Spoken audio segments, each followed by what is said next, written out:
Tonight on The Real Hustle. Thank you very much. Tourists get taken for a ride on our fake bus tour. We really fell for it, hook, line and sinker, you know. We make a fortune selling bogus props from famous TV programmes. Knickerbocker glory from Only Fools and Horses caught my eye. And we show you how not to get shortchanged. The ice cream man shortchanged me. This is The Real Hustle.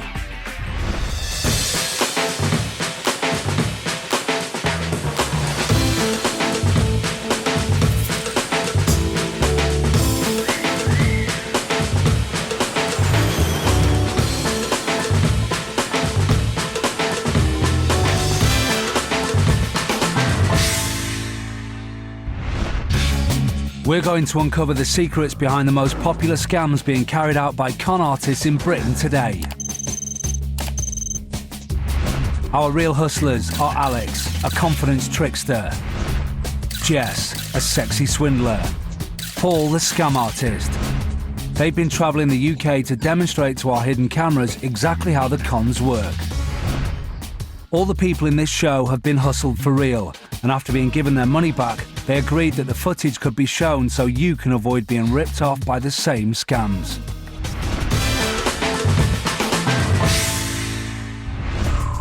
The autograph and memorabilia industry is worth millions of pounds every year.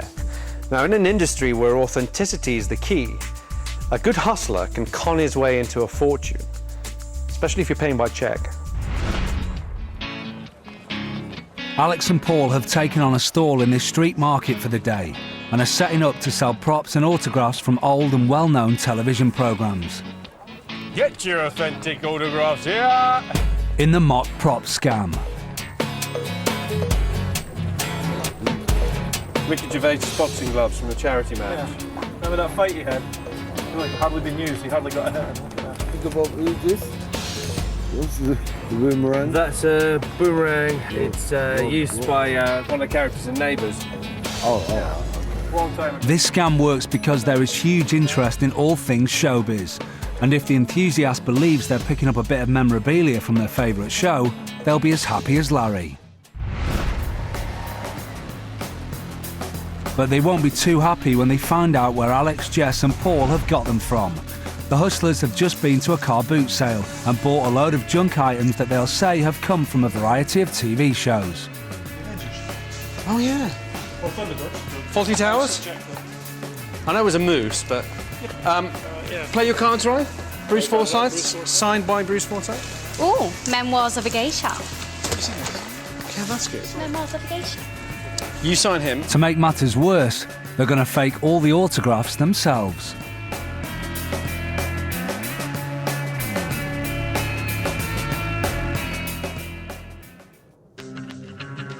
To give all of these items some form of authenticity, the boys have made up some official-looking certificates that claim they are registered original props. So now this hat came from Keeping Up Appearances. This switch box was in the New Avengers.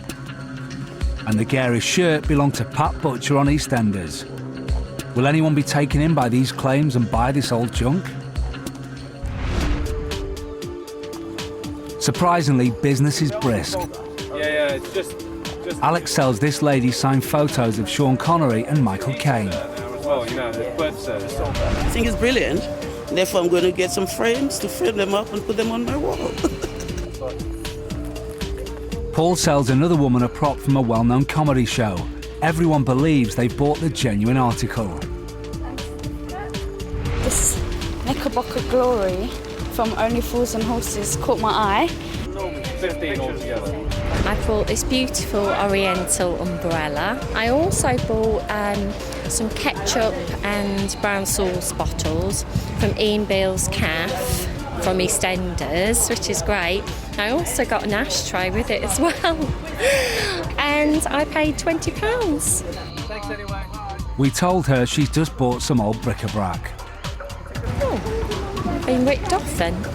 I'll go back and get my money. I can't believe that. Surely not. They keep on coming.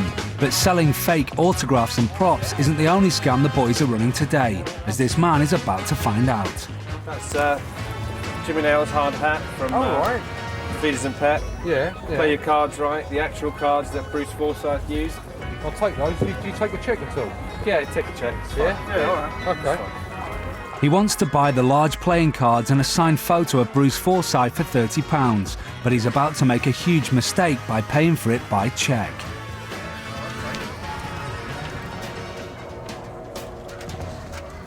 Fantastic. Do you collect a lot of stuff, do you? Yeah, I do actually. Because, you know, we get a lot of stuff in. Sometimes it's, you know, I mean, this is a great thing. This is a thing from the Avengers. Right, and it's actually one of my, I mean, it's a bit expensive. It's a couple £100, but really? Yeah. it's, Jerry. There you go. You got a bag? This is where the con gets expensive for our customer. That's it. Do you know what? Being it Friday, I don't want to go all the way to the bank just for one check. Have you got any cash on you at all? Alex persuades him to pay cash instead of by cheque, and because he doesn't want to go to the bank, Alex offers a discount. Oh, there you got it, 25. Yeah, you got it. Look at that. Cheers, mate. Alex then dutifully tears up the man's cheque. All right. You don't take check. The customer leaves convinced he's got a good bargain, until we caught up with him and asked how he paid. Well, I paid by cheque, and and I also then paid by cash as well. But now he's been made to think about it, he's just figured out what has happened to his cheque. I think the guys might have hung on to it. So how did Alex and Paul end up with both the cheque and the cash? While the man was writing the cheque, Paul took a blank one from his pocket that was already folded up. He then hid the blank cheque in the palm of his hand. When he takes the man's cheque, he folds it up. Now all he has to do is swap the cheques over. There. Let's see that again.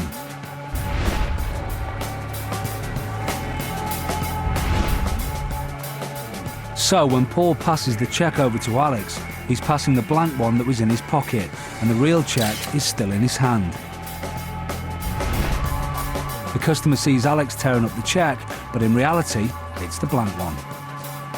Not such a good bargain. I think I've been slightly done there.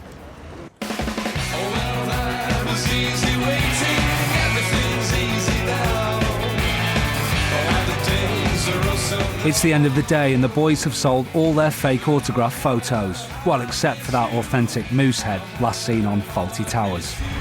The average person on the street will not be able to tell the difference between a real autograph and a fake autograph. And what they really need to do is work out whether or not the seller is genuine rather than the autograph that they want to buy. Selling memorabilia is easy because everyone wants a piece of history, especially if they're selling it cheap. If you do buy memorabilia, buy it from a respected source so you know it's authentic. And remember, no one should be tearing up your checks except you. A short change move distracts the mark and splits their attention for just a second. Some use sleight of hand and are very subtle. Some are not. On the waltzers in the fairgrounds, when they gave you your change, they'd spin the chair right away, so you had to force the money into your pocket before you could count it. For anyone who's selling items to the public, shortchanging people can really raise their income. It may only be a couple of quid for the customer, but if the scam artist does it to everyone, it can add up to hundreds. There are several ways to shortchange people, and Alex and Jess have come to Piccadilly Circus to sell ice creams and put them into action. Watch carefully so you don't find yourself a victim of short change. Just one cornetto. Hi, do you want an ice cream? Two? They've got vanilla, chocolate. Want chocolate? Oh, can I get the Solera ice? Okay, yeah. And the chocolate one. Okay. That's £2, please. 10, thank you. It's 1, 2, 3, 4, 6, 7, Hey. Sorry. Right, cheers. Sorry about the change. Alex clearly counts out the change in front of the mark, but somehow he's managed to hold on to £3 of it. I think she overpaid for her ice cream. Let's see what the mark makes of this. Bought 2 ice creams for £2. The guy gave me £6, £5 change. So, oh no, I've been shortchanged. The ice cream man shortchanged me. It's not long before another customer comes along. Vanilla? Well, they're £1 each. Oh, 10, thank you. This time Alex uses a different technique. Sorry about the change. It's 1, 2, 3, 4, 5, 6, 7. Sorry about the change. 8. There you go. The mark doesn't suspect a thing and doesn't think to check her change. I've just bought 2 ice creams from an ice cream school and paid £10 cash and got £8 change. This is a change I've just got from the ice cream stall. £7.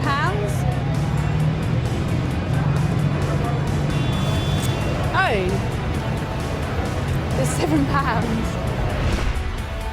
Alex used 2 different methods to shortchange these ladies.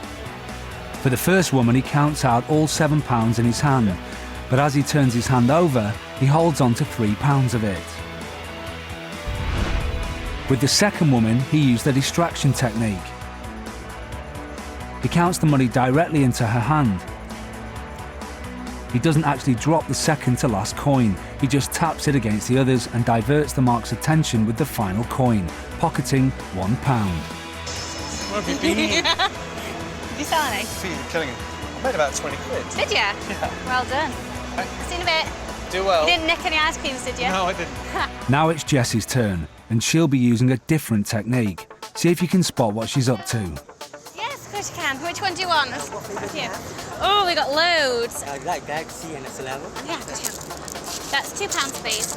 Oh, don't worry about it. I got loads of change. £1 each, so that's £2. 3, 4, 5, 6, 7, 8, and the lollies make 10. Thank you very much. Have a lovely day. Bye. Thank you. Another mark walks off without a clue as to what has just happened. I just went and bought some 2 ice cream for my friend and I. I paid I think £2, £1 each. I've got how much change? I think I've got about £6 change. £6 change. £6.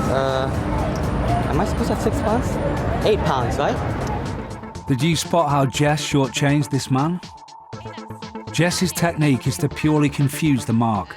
When she starts counting out his change, she adds in the price of the ice creams at the beginning, so counts up from £2. Instead of going all the way to 10, she stops at 8 and then counts in the ice creams again, giving the mark only £6 change. Have a lovely day. Bye. Thank you. Here it is again.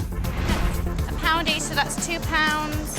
3, 4, 5, 6, 7, 8, and the lollies make 10. Thank you very much. Have a lovely day. Bye. Thank you. Well, obviously, if he shortchanged everybody by £1 a day and he sold 200 ice creams, he'd make £200 extra profit on the money he's making with the ice creams. Well, actually, I feel a bit gullible, but the girl was quite pretty, so better than being scammed by an ugly bro. Very dirty trick, yeah. I would say definitely count all your change afterwards and not just walk away after you've bought ice creams or anything else for that matter. Right. Ready? Yeah, let's go. So, after a successful day of shortchanging, it's time for our hustlers to make their getaway. I'm not that heavy. Right, pursued by an ice cream van. I've got no brakes, so I can't see it. If you don't want to be shortchanged, there's 2 things you've got to do. First, always concentrate when you're getting your change back. And second, always count your change before you walk away. It's as easy as that. Coming up, Jess dresses to impress and takes tourists for a ride on her fake bus tour. Well, we're just tourists. How should we know? If you like a flutter, but you end up playing against cheats, the only sure thing is that you're going to lose.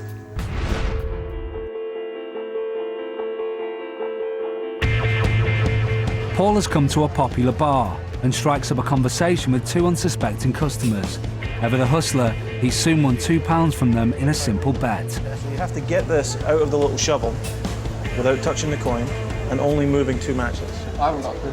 You want to see it? There's one here like that. Another one like that. Alex pretends to be a stranger and asks to join in. Sorry, is that taken? Do you mind if I have some? No. Carry on. Oh, sorry. He introduces them to a new game, and before the Marks know it, they are playing an ancient Chinese game called Nim. I'll tell you what, if you beat me, I'll buy you a drink. If I beat you, you buy me a drink. All right. Gotta be worth it, buddy. It's gotta be worth it. Go on. The object of the game is for each player to take 1, 2 or 3 matches from the pile in front of them in turn. The winner is the one who can clear the remaining matches in one move. You best win this one. How can I win this one? Can I have a beer? Yeah. Hello. I thought that's the one you... A phone call gives Paul the perfect excuse to leave for a few minutes. Enough time for Alex to share a secret with the Marks. Well, I'll tell you what, I'll give you a surefire way to win on this, so you'll make your money back. But first time I used to count how many matches we've got. So we've got 32 matches. As long as you have enough matches, they're divisible by 4, then it's very easy. So the person you want to beat, you let them go first. Whatever number, they can only take 1, 2 or 3 matches. So you've got to work in 4. So if he takes 1, you take out 3 to make out the 4. If he takes 2, you take out 2 to make up 4. If he takes out 3, you take out 1. So for example, if we had 12 matches, so let's say you wanted to beat me, you let me go first. If I take out 1, I take out 3. 3, correct. If I take out 2, Take out 2 as well. exactly. So now you've left me with 4. There's no way I can win. Yeah. I tell you what, when he comes back, you should do that. Get you £2 per match. But yeah, sorry about that. Sorry. Alex says he has to go and meet some friends and leaves the Marks confident of winning their £2 back from Paul. Be a man. I might have 30. Be a man. But you've got to go first, I just want to establish it. Paper money. This time, the guys are so confident that they'll clean up, they each put a tenner in and bet Paul £20. But Paul is the real hustler here and knows his money is safe. The guys follow Alex's instructions and force Paul to start the game, safe in the knowledge they can't lose. They then apply Alex's rule of 4.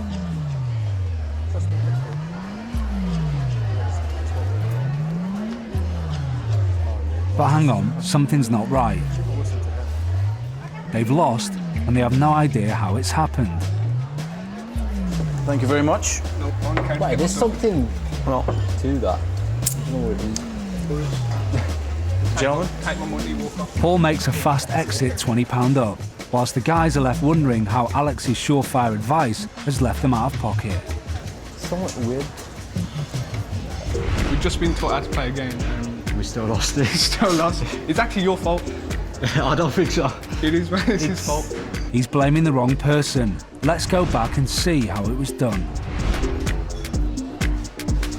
Even though the guys were taking enough matches to add up to 4, there was no way the Marks could have won because Paul cheated.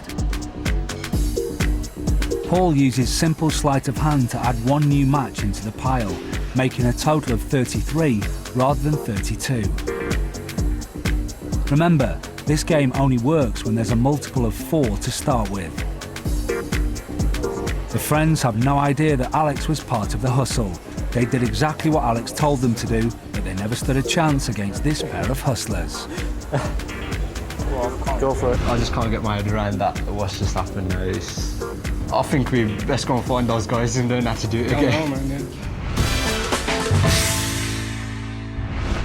Tourism is one of the largest industries in the UK, worth over £74 billion a year. And to a ruthless hustler, that's a constant supply of fresh victims.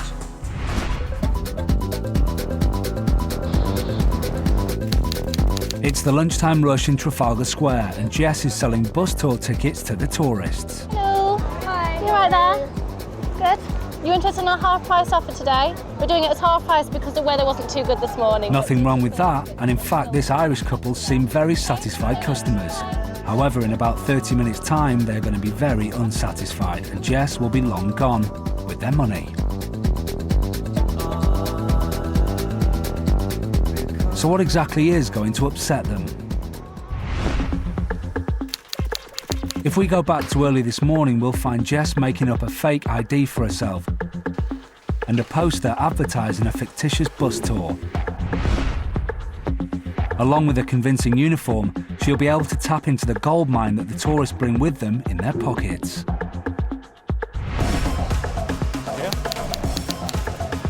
It's a sight familiar to tourists in the capital. A tour company rep selling tickets for bus tours in a tourist hotspot. But these tourists won't have a clue that the buses don't exist and that the whole setup is a scam. It's £12 per person.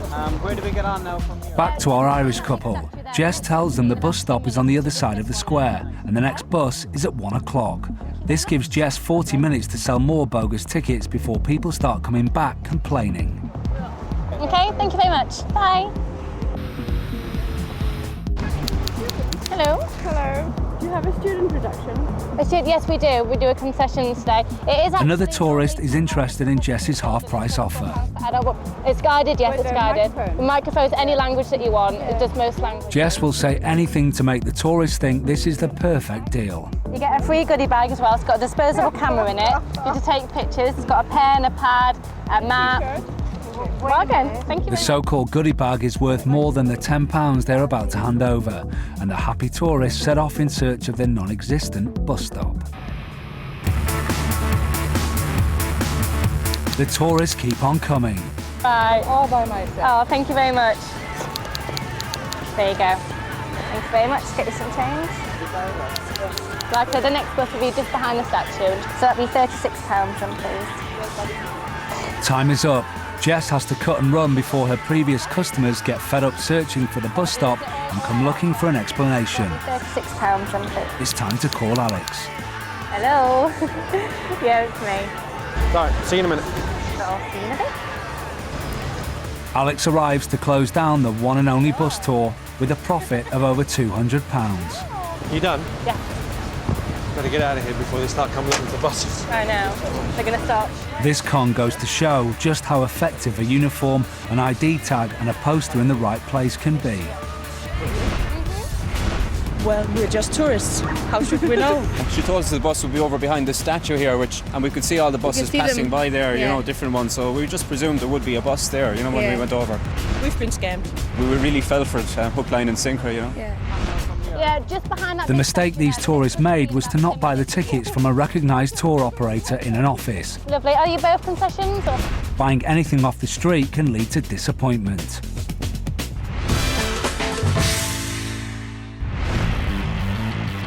That's the end of another series of The Real Hustle. In the last 10 episodes, we've been up and down the country on the inside, seeing how the latest scams running in the UK operate. We've discovered how easily available clothing and fake identity cards can fool the public into believing they're dealing with bona fide people. This woman was convinced she had real workmen on her doorstep, but we stripped her house bare. Alex posed as a policeman and switched this shopper's money for counterfeit notes. So he's someone. He's walking around saying that he's so-and-so with his identity. Excuse me, sir.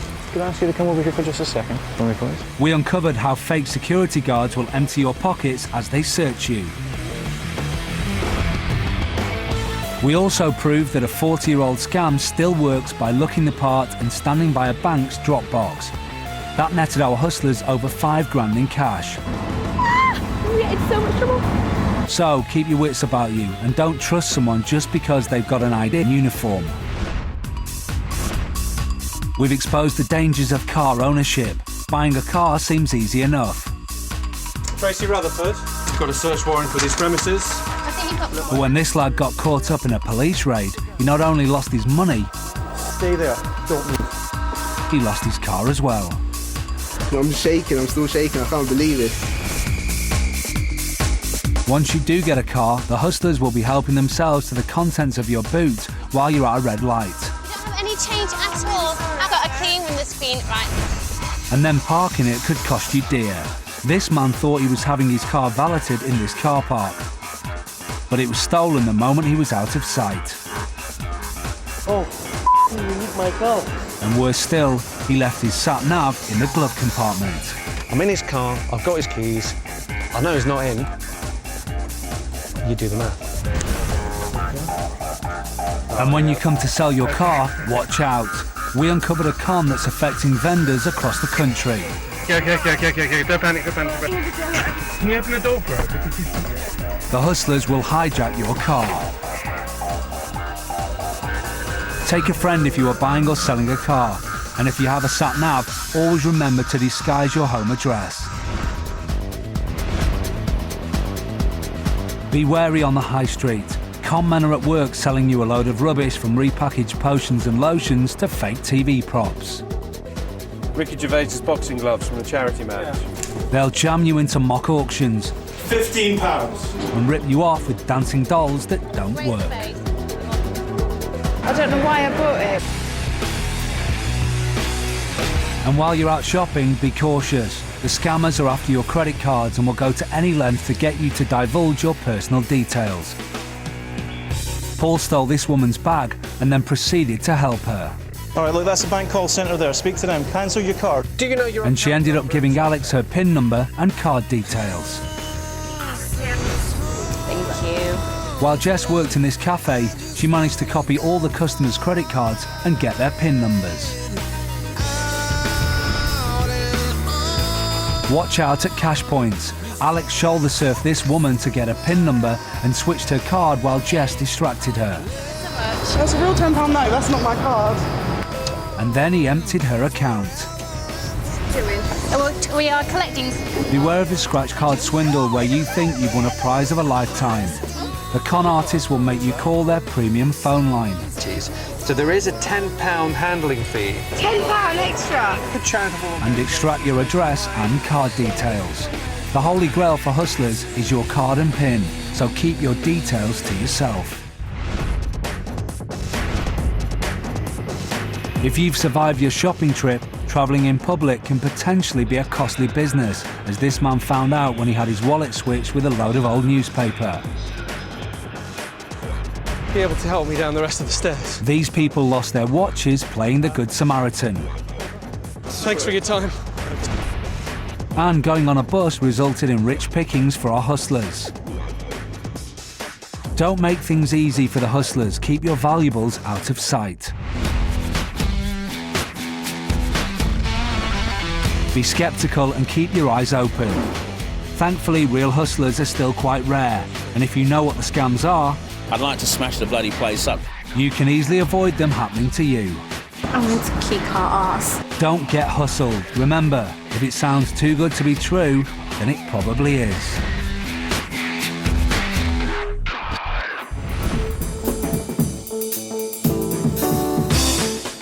Next up on BBC Three, there's more star-style Barnet busting in Celebrity Scissorhands.